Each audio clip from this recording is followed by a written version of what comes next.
video. Natapos ko na yung video ko. Ayun, si Yuki. Yuki po ay snow dito sa Japan. Yung sa anak ko naman po, pag sa lalaki po, challenge sa English. Snow po sa sa English din po. Pambabae naman po yun. Ayan na po siya.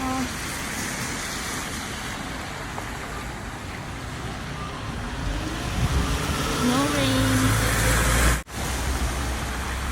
Ayan. Please watch my video. Nandito lang po kami sa dadaan po sana ako dito sa Pudo. Tumawag sa akin kanina. Ayun po, nag-i-snow po. Ayan, I'm happy na ngayon na lang ulit ako nakakita nag-snow dito since na ekot-ekot ang sakit ano. Ayan, dito pa sa lugar ko ma-snow din po dito eh. Pero pag lapag naman po yung tubig. Pero mamayang gabi malakas po yan. Ayan, wala akong payong, grabe. Mamimili pa kasi ako sa grocery.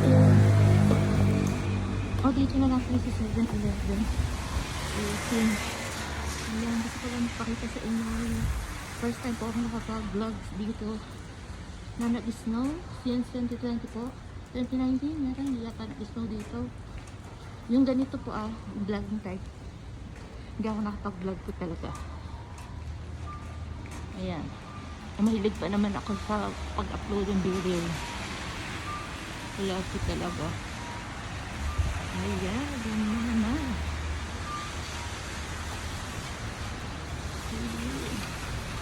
Kasi yung weather dito since nag-change weather po talaga.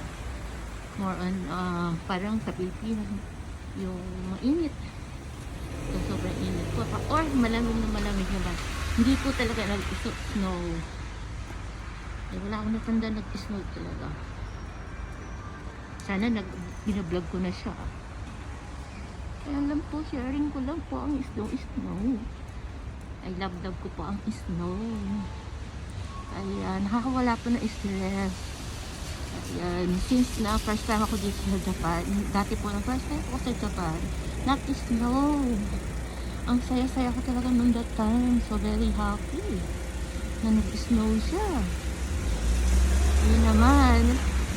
Yung aking snowball sis naman din, meron naman po tayo sakaling. Pwede naman gamitin yun. Ilakad. Huwag lang hanggang tuhod yung snow. Talagang hindi magagamit yun. Ayun naman po, sharing mo lang po dito ang snow sa Japan. Dito sa akin, siguro sa kahit sa Tokyo meron na rin po to. And doon sa mga talagang nag-snow po talagang areas dito sa Japan.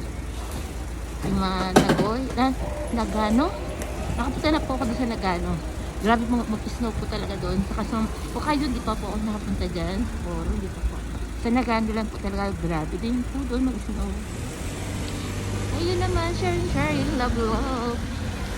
Please like, watch, and comment about the snow here in Japan to my place.